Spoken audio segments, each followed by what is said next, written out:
జనకుడు, దశరథుడు, రామరావణ సంగ్రామం గురించి కాదు. భారతీయ జనతా పార్టీకి దక్షిణ భారతదేశంలో నాయకుడు కావాలి. రైట్. ఆ నాయకుడు పవన్ కళ్యాణ్. రైట్.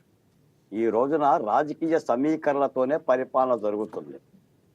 రాజకీయ ఆరోపణలో ప్రత్యారోపణలు వేరు, కానీ పరిపాలన వేరు. మనం ఎన్డీఏ పరిపాలనలో ఉన్నాం, ఏకపార్టీ పరిపాలన లేం. ఆంధ్రప్రదేశ్లో కూడా 3 పార్టీల పరిపాలన ఉంది. అది రాజకీయ అవసరం. బంధం అలాగనే జరుగుతుంది. భవిష్యత్తులో తప్పనిసరిగా పవన్ కళ్యాణ్ గారు భారతీయ జనతా పార్టీతోనే కలిసి నడుస్తాడు. వాళ్ళకు అవసరం ఉంది. ఎందుకంటే ఆ మాత్రపు గడుసున్న నాయకుడు దక్షిణ భారతదేశంలో లేడు. ఇందాక నేను చెప్పినట్టుగా, మిత్రులు శ్రీనివాస్ గారు చెప్పినట్టుగా, ఇది వైట్ పేపర్ పవన్ కళ్యాణ్. ఇతని మీద సిబిఐ కేసులు లేవు, ఈడీ కేసులు లేవు, అవినీతి ఆరోపణలు లేవు. సాధారణంగా సోషల్ మీడియాలో ఈ పోస్టులు, ఈ ఆరోపణలు అవి వేరు.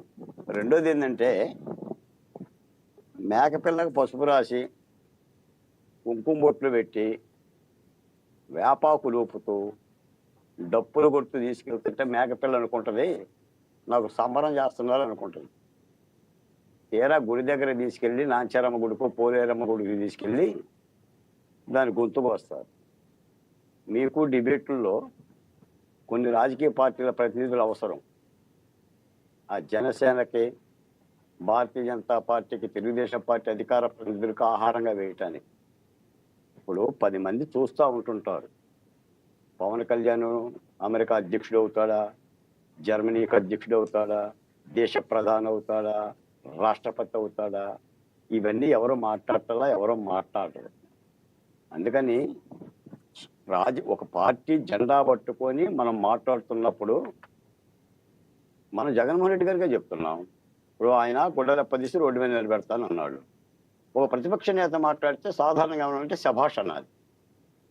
జగన్మోహన్ రెడ్డి గారు భలే మాట్లాడారు, భలే విషయాన్ని చెప్పారు. గుడ్డలెప్పదీసి నిలబెడతానంటే ఆయన అనేది ఏముంది, మీరు అంటారు, నేను అంటాను, దారిని పోయే దానయ్య అంటాడు. ఒక మాజీ ముఖ్యమంత్రి మాట కాదు కదా. అసలు పరిపాలన మన దూరం అయింది అందుకు కదా. మనం ఎందుకు ఓడిపోయాము, 151 సీట్లు ఎందుకు పోయినాయి, ఎంతవరకు కార్యకర్తలు మాటదేముంది సార్. ఇప్పుడు మీరు అనలేరా, నేను అనలేనా, వ్యాఖ్యానాలు చేయలేమా, గతంలో చేయలేదా? ఇప్పుడు నిన్న పేర్ని నాని గారు కూడా నా రోమాలు బేకలేవు అంది. ఇది కొల్లు రవీంద్ర గారిని. పక్కనే వల్లభనే వంశీ గారి భార్య ఉంది, ఒక మహిళ ఉంది, ఆయన అలా మాట్లాడుతున్నారు. వాళ్ళు మార్చుకోమని చెప్పినా కూడా అదే పద్ధతి. సరిపోతే మీరు పరిపాలన గురించి అడిగారు. 3 పార్టీల పరిపాలన సాగుతుంది. నేనేదో కూటమి ప్రభుత్వ పరిపాలన వైట్ పేపర్లా ఉంది, 100కు 100 మార్కులు వేయాలి అని నేనైతే చెప్పను. కాలం 8 మాసాలు జరుగుతుంది, లోటుపాట్లు ఉన్నాయి, తీసుకోవాల్సిన చర్యలు ఇంకా తీసుకోవాలి. ఇందాక మేడం గారు చెప్పినట్టుగా సోషల్ మీడియాలో హన్నం చేస్తున్న వాళ్ళ మీద కూడా ఇంకా చర్యలు లేవు. తెలుగుదేశం పార్టీ, వైఎస్ఆర్ కాంగ్రెస్, జనసేన పార్టీ ప్రతినిధులే వాపోతున్నారు. ఇప్పటికీ జనసేన మహిళలను టార్గెట్ చేస్తూనే ఉన్నారు. మీకు పవన్ కళ్యాణ్ గారి మీద పోస్టులు పెడుతున్నారు. ఇప్పుడు ఆయన పొట్ట మీద పోస్టులు పెట్టి, 6 ప్యాక్ మీద పోస్టులు పెట్టి, ఆయన ఆచారాల మీద పెట్టి, ఇప్పుడు పవన్ కళ్యాణ్ ఇప్పుడు మన లక్ష్మణనే మాట్లాడుతున్నాడు కదా. కానీ ప్రభుత్వం చర్య తీసుకోదు కదా, తీసుకోవడం లేదు కదా. అలా ఎవరి మీద తీసుకోలేదు.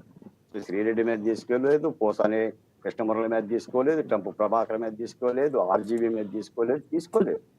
వల్లభనేని వంశీని కూడా దళితుని కిడ్నాప్ చేశారని అరెస్ట్ చేశారు తప్ప, లేకపోతే ఆయన కూడా అరెస్ట్ చేసేవాళ్ళు కాదు. వైఎస్ వివేకానంద రెడ్డి మీద హత్య కేసులు ఏం చర్యలు తీసుకున్నాం? ఏం తీసుకోలేదు కదా. రేషన్ బియ్యంలో ఏం చర్యలు తీసుకున్నారు? ఇవన్నీ సమస్యలుగానే ఉండేవి. సరే, ఎందుకు తీసుకోవట్లేదు ఏంటో అనేది మరి ఆ పార్టీ